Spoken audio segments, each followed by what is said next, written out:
ခုသင်မဲ့သင်ခန်းစာကတော့ duck 2 band 2နဲ့ Sponish 2တွေအသုံးပြုတဲ့သင်ခန်းစာပဲဖြစ်ပါတယ်ပထမဆုံးအနေနဲ့ကျွန်တော် duck 2ကတော့ဒီပုံရိပ်ရဲ့ပေါ့ကာလာလေးဖြော့ပြီးတော့ပိုလင်းဝအောင်ပြုလုပ်တာဖြစ်ပါတယ်အခုဆိုရင်ကျွန်တော်ဒီပုံရဲ့ဒီထောင်လေးကိုပေါ့ဒီ duck 2နဲ့ပေါ့အလင်းအောင်တင်ကြည့်ပါမယ်ကျွန်တော်အခုဖိလိုက်တဲ့အခါဆိုဒီဘက်မှာလင်းလာတယ်လို့ပေါ့ကာလာဖြော့သွားတယ်တွေ့ရမှာပါ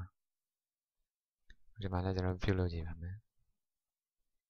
ဒီတောင်းကနေလင်းလာတယ်လို့ပေါ့ကာလာဖြော့သွားတယ်လို့အခုလိုမြင်တွေ့ရမှာဖြစ်ပါတယ်နောက်တစ်ခု band 2ပေါ့ band 2ကကျတော့သူနဲ့ဆန့်ကျင်မှာပါသူကျတော့ဒီ image ရဲ့ပုံပေါ့ဒီပုံကျွန်တော်ကာလာတွေရင့်သွားအောင်ပေါ့ဒီ preset ကိုကာလာရင့်အောင်မှောင်အောင်ပြုလုပ်တာပါကျွန်တော်ဒီဘက်တောင်ပြုလုပ်ကြည့်ပါမယ်ဒီဘက်တောင်မှာကာလာရင့်သွားဒီတောင်မှာဆိုမှောင်သွားတာကိုတွေ့ရမှာဖြစ်ပါတယ်ဒီပုံမှာဆိုရင်ဒီတောင်လေးကိုကြည့်ပါဒီဘက်ချမ်းမှာဆိုရင်ကျွန်တော်ဒီလင်းနေသလိုကာလာရဖြုတ်နေလို့တွေ့ရပါလိမ့်မယ်ဒီဘက်ချမ်းမှာတော့မှောင်နေသလိုပေါ့ကာလာရင့်နေသလိုခုလိုနေထားကိုတွေ့ရပါလိမ့်မယ်ဒီ tools တွေအသုံးပြုတာလည်းပေါ့ကျွန်တော်ဒီ exposure ဆိုတဲ့ percentage တစ်ခုပေါ်မှာလဲသူတို့ရဲ့ဒီ tools တွေတက်ရောက်မှုကမူတည်ပါတယ်ကျွန်တော်အခုဆိုရင်မှာ2ထားလိုက်မယ်2ထားမယ်ဆိုကျွန်တော်အခုမှောင်လို့မှောင်မယ်တော်တော်ကြီးဖိဆွဲနေတာမှတိတ်မသိတာဒီကောင်ပေါ့100လောက်ထားလိုက်မယ်ဆိုရင်ကျွန်တော်အခု2ချက်3ချက်လောက်ဖိလိုက်တာနဲ့အခုလို့မှောင်လာတာကာလာတွေရင့်သွားတာကိုတွေ့ရမှာဖြစ်ပါတယ်ဒီလိုပါပဲကျွန်တော် draw 2နဲ့100ထားရမယ်ဆိုရင်အခုလိုဖိဆွဲလိုက်တဲ့ကချက်ချင်းသိလာတာပဲအဲ့ဒီစားကျွန်တော်တို့ကစစ်တော့ပဲထားမယ်ဆိုကျွန်တော်တို့လိုဖိနေတယ်သူကသိမသိတာပါဘူးဒါတော့ exposure percentage ပါနောက်တစ်ခုပြောချင်တာ range ကြောင့်ပါဒီမှာဆိုရင် range နဲ့မှာဆိုရင် shadow midtone နဲ့ highlight ဆိုပြီးတော့ရှိပါတယ် shadow ရဲ့ကျွန်တော်ဒီ midtone ရဲ့ highlight 3ခုရှိတယ်မှာ shadow ဆိုတာတော့မှောင်နေတဲ့နေရာပေါ့မှောင်နေတဲ့နေရာတို့အလင်းဖြောနေတဲ့နေရာအဲ့ပေါ့တက်ရောက်မှုသိမ့်မရှိပဲသူကအရောင်ရင်းနေတဲ့နေရာတို့မှောင်နေတဲ့နေရာတို့ဒီလိုနေရာတွေမှာတက်ရောက်မှုပိုရှိရမယ်ဒီနေရာပြကျွန်တော်မှောင်တဲ့နေရာဆိုရင်ပိုသိတာမယ်ပေါ့သူနဲ့အလင်းပေးလိုက်တဲ့ကလင်းနေတဲ့နေရာဆိုရင်သိထပ်ပြီးတော့မလင်းတော့ဘူးပေါ့မှောင်တဲ့နေရာဆိုရင်ပိုပြီးတော့လင်းလာမယ်အဲ့ဒီမှောင်တဲ့နေရာဘက်ကိုအဓိကအလင်းပေးတဲ့သဘောပါအခုကျွန်တော်ဒီမှာ share ကိုရွေးလိုက်မယ် share ကိုရွေးပြီးတော့ကျွန်တော်အခုဆိုရင်ဒီမှာ line နဲ့ line ရှိပါတယ်ဒီဘက်ချမ်းလင်းနေပေါ့အရောင်ဖြောရဒီဘက်ချမ်းမှောင်နေအရောင်ရင်းနေပေါ့ကျွန်တော်ဒီအလဲ line တစ်လျှောက်ကိုကျွန်တော်ဖိပြီးဆွဲကြည့်ပါမယ်အခုလိုဖိဆွဲလိုက်တဲ့အခါပေါ့လင်းတဲ့ဘက်ချမ်းသိမသိတာပဲမှောင်တဲ့ဘက်ချမ်းပေါ့ဒီအရောင်ရင်းတဲ့ဘက်ချမ်းပိုလင်းလာတာပိုပြီးတော့ဖြောလာတာကိုတွေ့ရမှာပါတကယ်လို့ပေါ့ကိုက highlight ကိုရွေးမယ်ဆိုရင်တော့သူကမှောင်တဲ့နေရာပေါ့တိတ်တက်ရောက်မှုမရှိပဲလင်းတဲ့နေရာကိုပဲပိုလင်းအောင်ပြုလုပ်မှာပါအရောင်ဖြောနေတဲ့နေရာလင်းတဲ့နေရာကိုပိုလင်းလာပေါ့ highlight ပြုလုပ်တာဟိုကျွန်တော်ဒီလေတရက်ဖိဆွဲမယ်ဆိုမှောင်တဲ့ဘက်ချမ်းမှာအရောင်ရင်းတဲ့ဘက်ချမ်းမှာတိတ်မသိတာပါဘူးလင်းတဲ့ဘက်ချမ်းမှာပိုပြီးတော့အခုလိုတိတ်သာကြီးအရောင်ဖြောလာတာနောက်တစ်ခါကာလာတွေပိုတောက်လာတာပေါ့ပိုလင်းလာတာကိုတွေ့ရမှာပါနောက်တစ်ခုကကျွန်တော်ဒီ band 2နဲ့တုံးတာပေါ့ band 2မှာလည်းအဲ့လိုမျိုး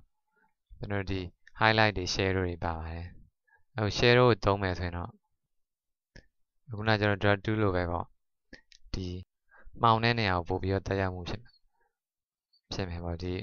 ပို့ပြီးတော့တက်ရောက်မယ်မှောင်တဲ့နေရာပို့မှောင်သွားမယ်ပေါ့လင်းတဲ့နေရာကျအဲ့လိုမသိတာ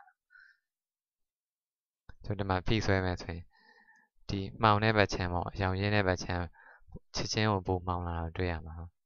အရောင်နူးတဲ့ဘက်ချမ်းလင်းတဲ့ဘက်ချမ်းတော့မသိတာပါဘူးဒီမှာဆိုရင်ကျွန်တော်ထက်ခါဆွဲနေမယ်ဆိုရင်ကျွန်တော်မှောင်တဲ့ဘက်ချမ်းကတော့ခိတ်ဆုံးပေါ့အမဲအောင်ဟိုလုံးဝပြောင်းသွားမှာဒီလိုပဲလင်းတဲ့ဘက်ချမ်းတော့တဖြည်းဖြည်းအရောင်ပိုကျင်းလာမှာပိုမှောင်သွားမှာဖြစ်ပါတယ်ဒီအနက်ရောင်ထက်တော့ပိုပြီးတော့မှောင်တော့ပေါ့နောက်တစ်ခုက highlight ပေါ့ highlight ဆိုတာကျတော့ဒီလင်းတဲ့အရာပေါ့ခုနတိုင်းပဲလင်းတဲ့ဘက်ကိုပဲအသားပေးတာပါဒီ dark 2သုံးပြုသလိုပဲပေါ့ဒီ dark 2နဲ့သုံးသလိုပဲဒီ band 2မှာလည်းသူက highlight ကလင်းတဲ့ဘက်ကိုပဲအဓိကအသားပေးရမှာ ဒီမှာဖိဆွဲလိုက်မယ်ဆိုရင်ပေါ့မှောင်တဲ့ဘက်ခြမ်းတိတ်မှောင်လာတာကိုမတွေ့ရဘူးပေါ့တိတ်မသိတာလင်းတဲ့ဘက်ခြမ်းအခုလိုတော်တော်ရိုးလိုက်မှောင်လာတာကိုတွေ့ရမှာပါအရောင်ပိုရင်းလာတာဟုတ်ပေါ့နောက်ဆုံးတစ်ခုပေါ့ဒီမှာရှေ့ mid dome ဆိုတာကြတော့အလယ်လက်ပေါ့သူကြတော့မောင်တဲ့နေရာကိုကြီးပဲလည်းမဟုတ်လင်းတဲ့နေရာကိုကြီးပဲလည်းမဟုတ်ပေါ့သူကနှစ်ဖက်လုံးကိုမျှပြီးတော့ပြုလုပ်သွားမှာဒီဘန်တူးနဲ့ရွေးထားရင်တော့နှစ်ဖက်လုံးကိုမျှပြီးတော့မှောင်သွားမှာပေါ့ဒီဒေါက်တူးနဲ့ရွေးထားမယ်ဆိုရင်နှစ်ဖက်လုံးကိုမျှပြီးတော့လင်းသွားတာကိုလို့တွေ့ရမှာ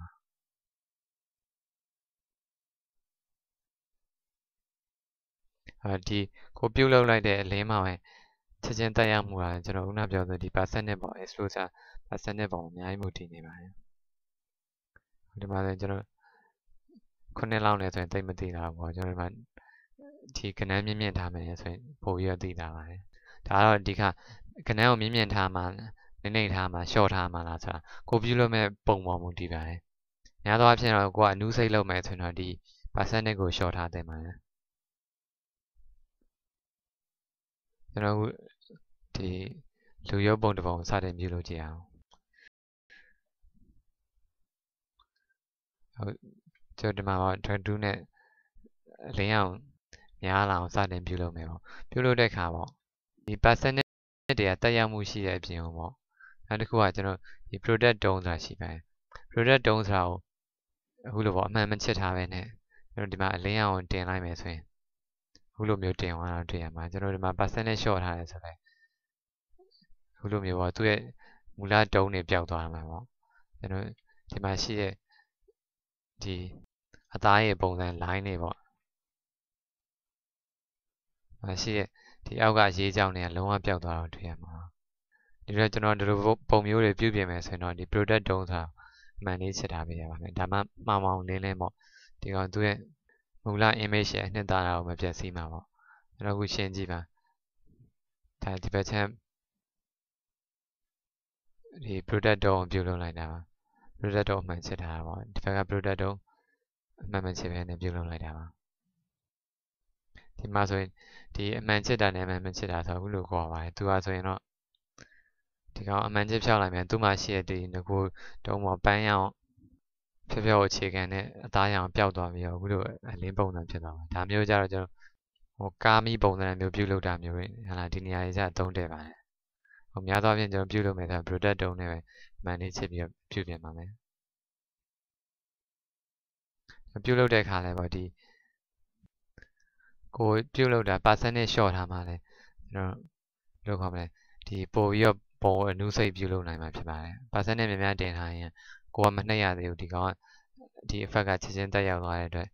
ပုံကတိတ်ကြည့်လို့ကောင်းမှာမဟုတ်ပါဘူးအဲဒီတော့ဒီ percentage တွေကို short ထားပေးရပါမယ်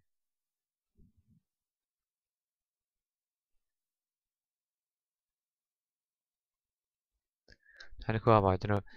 အခုလိုပေါ့ဒီ dot to နဲ့ပေါ့အလင်းအောင်တင်မယ်ပေါ့ဒီ color တင်မယ်ဆိုရင်ကျွန်တော်ဒီအလယ်လက်ဖြစ်တဲ့ mid tone နဲ့တင်တာပိုအဆင်ပြေပါတယ်ဒီ mid tone နဲ့ဆိုရင်ပေါ့ဒီသူ့ရဲ့မူလပုံပေါ့မပြတ်စည်းပဲနဲ့ပိုပြီးလင်းလာတဲ့ပုံစံမျိုးအသားဖြူလာတဲ့မျိုးဟောဒီလိုမျိုးပြုလုပ်လို့ရပါတယ်ကျွန်တော်ဒီ mid tone ကိုအသုံးပြုပြီးတော့ပါအသားဖြူကြည့်ပါမယ်ဟိုကျွန်တော်ပိုသိတာဟောတစ်ချမ်းကိုကျွန်တော်အရင်ပြုလုပ်ကြည့်ပါမယ်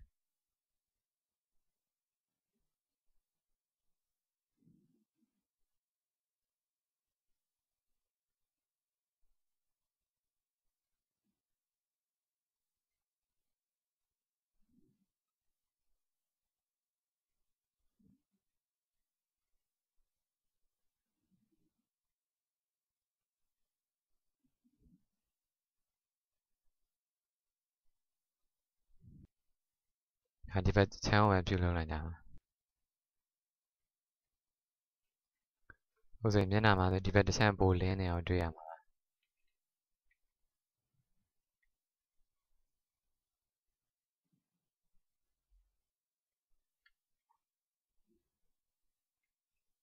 လိုပဲပါဦးကျန်တဲ့နောက်တစ်ချမ်းပြုပြင်မယ်ဖြူမယ်ဆိုရင်ကျွန်တော်ဒီ juice နဲ့အခုလိုဖိဆွဲလိုက်ရမှာပဲ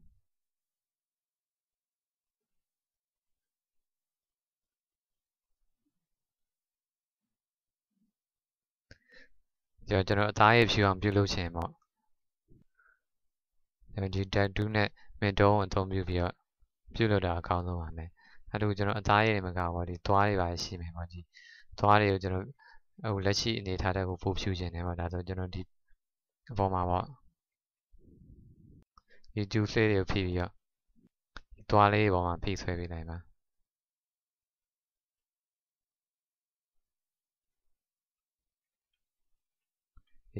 ဒီကိုပြုလုပ်မဲ့ image ရဲ့အကြီးသေးပေါ်မူတည်ပြီးကို brush ကိုလည်းအကြီးသေးချိန်ကြီးပေးပါ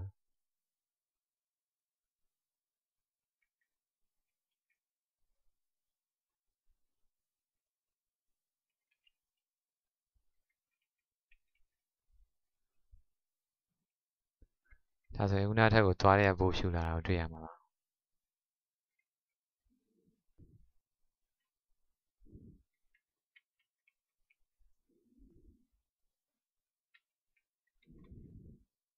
ဆိုပါရင်ကျွန်တော်သူ့ရဲ့နှဆွဲကိုလည်းအကြောင်းပိုလင်းလာအောင်လက်လာအောင်ပေါ့ကျွန်တော်ပြုလုပ်ကြည့်တာ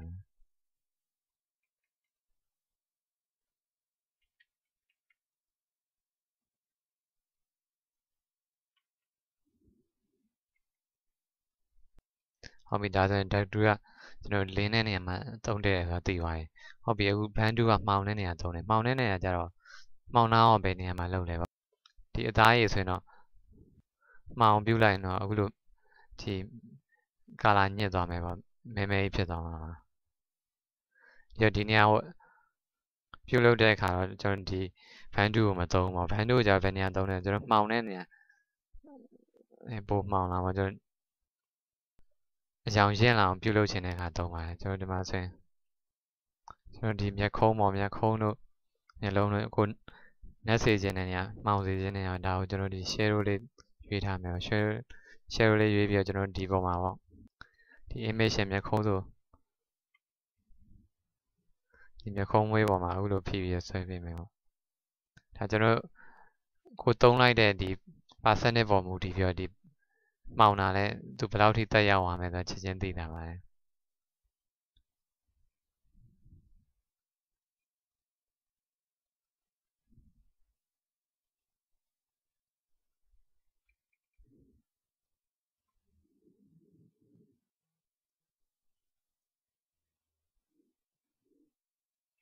ဟုတ်ပြီနောက်တစ်ခါကျွန်တော်ဒီစပင်တွေကိုလည်းသုံးလို့ရပါတယ်ဆိုရင်ဒီစပင်တစ်ခုရှိတဲ့တစ်ချမ်းကိုပေါ့ကျွန်တော်ဒီ shadow ရွေးထားပြီးတော့ဒီ band နဲ့မှောင်ကြည့်ရမယ်ဒါဆိုရင်ကာလာရင့်တဲ့နေရာရပေါ့ဟိုလိုကာလာပိုရင့်သွားတာပိုမှောင်သွားတာကိုတွေ့ရမှာပါဒီလိုပဲဒီဘက်ချမ်းကိုလည်းပြုလုပ်မယ်ဆိုရင်ပေါ့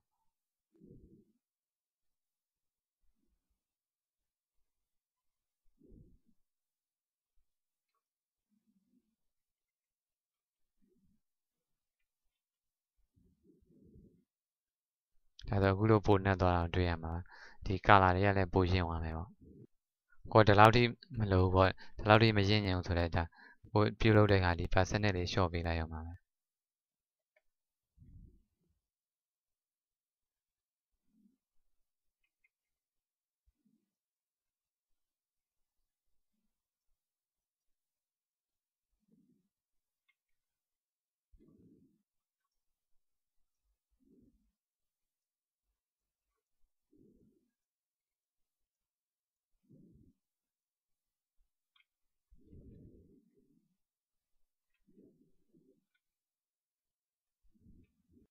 ဟုတ်ပါတယ်ဒါဆိုကျွန်တော်အခု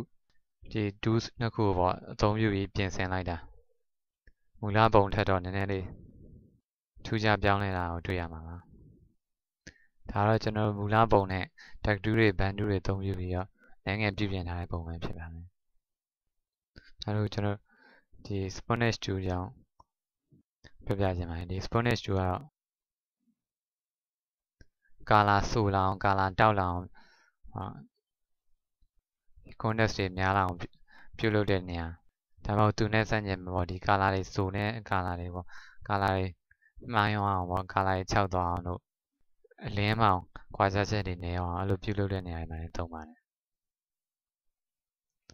ဟုတ်ဒီပုံကြည့်ရအောင်ပါကျွန်တော်ဒီပုံအောင်ပြုပြင်မယ်ဆိုရင်ကျွန်တော်ပြုပြင်တဲ့ပုံစံ2မျိုးရှိပါတယ်ဒီ mode ထဲမှာပေါ့ steroid နဲ့ de-steroid ဆိုပြီးရှိပါတယ်ကျွန်တော်ဒီ steroid ဆိုတာတော့ကျွန်တော်ဒီပုံမှာရှိရပေါ့ကာလာတွေကိုပို့ပြီးတော့အယောင်ဆိုးလာအောင်ပေါ့ပို့ပြီးတော့ထင်းလာအောင်ပြုလုပ်တာပါကျွန်တော်ဒီမှာဆိုရင်အစိမ်းအောင်ရှိရဒီအပင်တွေကိုပြုလုပ်မယ်ဆိုရင်ဒီအပင်တွေကပို့ပြီးတော့စိမ်းလာမှာပေါ့အဲ့လိုဟာကြီးဘယ်လိုသုံးလဲကျွန်တော်ဒီအပြင်မှာဆိုရင် poster တွေပါဝယ်ဖို့မယ်ပေါ့အဲ့မှာဆိုရင်ဒီရှုခင်းတွေရှိရပေါ့ရှုခင်းပုံတွေရှိရဆိုရင်ရှုခင်းပုံတွေကစိမ်းဆိုးနေပေါ့အရင်စိမ်းဆိုးနေတာကြောင့်အပြင်မှာကျတော့တချို့အတွေ့စိမ်းဆိုတာဒါဒီကင်မရာကြောင့်ရှိနိုင်တယ်ပေါ့နောက်တစ်ခုကကျွန်တော်ဒီပုံတွေတချို့ပုံတွေကပြန်ပြီးတော့ပြင်ထားတာကျတော့ဘယ်လိုခေါ်မလဲမူလစိမ်းတာတဲ့ပိုစိမ်းလာအောင်တင်ရတဲ့ကာလာတွေပိုတောက်လာအောင်ပေါ့ပြုလုပ်လာတာဟုတ်ဒီ steroid ကိုသုံးပြီးတော့ပေါ့ပြုလုပ်မယ်ဆိုရင်ဒီ flow ကတော့အခုနာကျွန်တော်ရှေ့က juice တွေလိုပဲပေါ့သူ့ရဲ့ဒီတက်ရောက်မှုပေါ့ဒီ percent နဲ့များရင်ကာလာဆိုလာချက်ချင်းကိုဆိုလာမယ်ပေါ့ဒီကောင်နဲမယ်ဆိုရင်ဖြည်းဖြည်းချင်းမှတက်ရောက်မယ်ပေါ့ဒါတော့ဒီ percent နဲ့နည်းနည်းနဲ့ပြုလုပ်မယ်ဆိုရင်စိတ်ရှိရနဲ့ပြုလုပ်မယ်ဆိုရင်ပုံကပို့ပြီးတော့ကောင်းပါမှာကျွန်တော်အခုတော့ဒီမှာ50လောက်နဲ့ပြုလုပ်ကြည့်ပါမယ်50လောက်နဲ့ပြုလုပ်တာပေါ့ကျွန်တော်ဒီပုံပေါ့အခုဒီ juice ကိုရွေးထားပြီးတော့ကျွန်တော်ဒီမှာ50ရွေးတယ်ဒီမှာ steroid ရွေးပြီးတော့အခုဖိဆွဲကြည့်ပါမယ်ပုံမှာရှိရဒီမှာရွက်တွေကပို့ပြီးတော့စိမ့်လာတော့တွေ့ရမှာပါတစ်ပင်နေရဆိုလဲပေါ့ငကိုရှိရဲ့ကာလာထက်ကိုပိုစိမ့်လာတော့တွေ့ရမှာပါ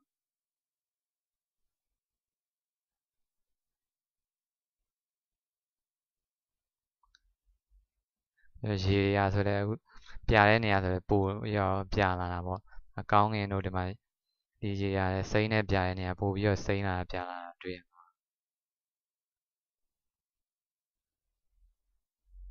အပြင်မှာဝယ်တဲ့ poster တွေဆိုဟိုလိုအရန်စိမ့်နေရာကိုပြနေရတော့တွေ့ရမှာပါအခုကျွန်တော်တို့ပေါ့ဒီ steroid ကိုသုံးပြီးတော့အခုလက်ရှိရှိနေတဲ့ကာလာထက်ကိုပို့ပြီးတော့အယောင်တွေမှိုင်းအောင်မွဲအောင်ပေါ့အယောင်တွေဖြုတ်အောင်ပြုလုပ်ကြည့်ပါမယ်အခုဆိုကြည့်ပါစိမ့်တဲ့နေရာတွေကလည်းပထမပုံလောက်မစိမ့်တော့ပါဘူးအယောင်လေးတွေကမှိုင်းလာတော့တွေ့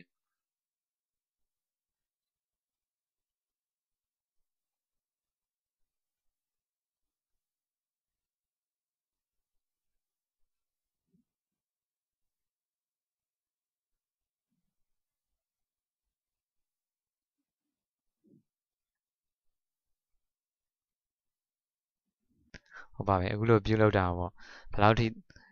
တပုံနဲ့ပုံကွာခြားချက်ဆိုတာနှိုင်းရှင်ကြည့်မှသိမှာပါဒီတော့ကျွန်တော်အခုနပြုလုပ်ထားတဲ့ပုံနဲ့မူလပုံနဲ့နှိုင်းရှင်ကြည့်ရအောင်ဟုတ်ဆိုရင်ကြည့်ပါကျွန်တော်ဒါတော့မူလပုံပေါ့မူရင်းပုံရှိပါတယ်ဒါတဘာအတိုင်းရိုက်ထားတဲ့ပုံပေါ့ဒီကောင်တော့ကျွန်တော်ပို့ပြီးတော့ကာလာတွေကိုမှိုင်းအောင်ပြုလုပ်ထားတာဖြစ်ပါတယ်ကာလာတွေဖြုတ်အောင်မှိုင်းအောင်ပေါ့ဒီကောင်တော့ကာလာတွေကိုပိုတောက်လာအောင်ပြုလုပ်ထားတဲ့ပုံပဲဖြစ်ပါတယ်ဒီမှာဆိုရင်တော့ကျွန်တော်ဒီအရွက်တွေတစ်ပင်တွေကပိုစိမ့်နေတာကျွန်တော်ဒီရေတွေကနေရေတွေကပိုစိမ့်ပြအောင်ဖြစ်နေတာပိုပြနေတာရောကာလာတွေအခုလိုပိုတောက်နေတာတွေ့ရမှာပါဒါမူရင်းပုံတက်ဆိုင်အများကြီးစိမ့်နေတာပြနေတာတွေ့ရမှာပါဒီမှာဆိုရင်ကျွန်တော်ကာလာဖြုတ်ထားတဲ့ပုံဆိုရင်လည်းမူရင်းပုံတက်ဆိုင်ဒီမှာဒီအရွက်ရောင်လေးတွေကပေါ့ဒီလိုစိမ့်မနေနဲ့အဲပေါ့ကျွန်တော်ကာလာတွေဖြုတ်သွားတာဟိုလိုရေတူကုန်နေတတော်ရေးရာစားပေါ့ကာလာတွေမှိုင်းအောင်ပြုလုပ်ထားတာကိုတွေ့ရမှာပါဒါတော့ Duck2 Band2 နဲ့ Spawn 3ရွေးသင်ခန်းစာဖြစ်ပါတယ်ကိုယ်တိုင်လည်းပေါ့ဓာတ်ပုံမျိုးပေါ့ဒီ2စေအသုံးပြုပြီးတော့အနေထားမျိုးပုံစံမျိုးဖြစ်အောင်စမ်းသပ်ပြုလုပ်ကြည့်ပါအနည်းဆုံးတော့ဒီ2စေကိုသုံးတတ်မယ်ဆိုရင်ကျွန်တော်အနည်းဆုံးကိုရိုက်ထားတဲ့ပုံပေါ့ဒီမှောင်တဲ့ပုံတွေကိုဒါရောင်နေမှောင်နေဆိုရင်ဒါပိုလင်းလာအောင်ပြုလုပ်လို့ရမယ်ပေါ့ဒါမဲနေဆိုပိုဖြူလာအောင်လုပ်လို့ရမယ်ဒီကိုရိုက်ထားတဲ့ပုံကကာလာမစိုးဘူးဆိုပါဆိုကျွန်တော်တို့ကာလာမစိုးတဲ့ပုံတွေဆိုရင်ကျွန်တော်ကာလာတွေပိုစိုးလာအောင်လင်းလာအောင်ပြုလုပ်ပေးလို့ရပါတယ်ကိုယ်တိုင်လက်တွေ့လှုပ်ဆောင်ကြည့်ပါကျွန်တော်အခုပြုလုပ်ထားတဲ့သင်ပြထားတဲ့ပုံလေးတွေကိုလည်းအခွေထဲမှာနမူနာဖြစ်ထည့်ထားပေးပါတယ်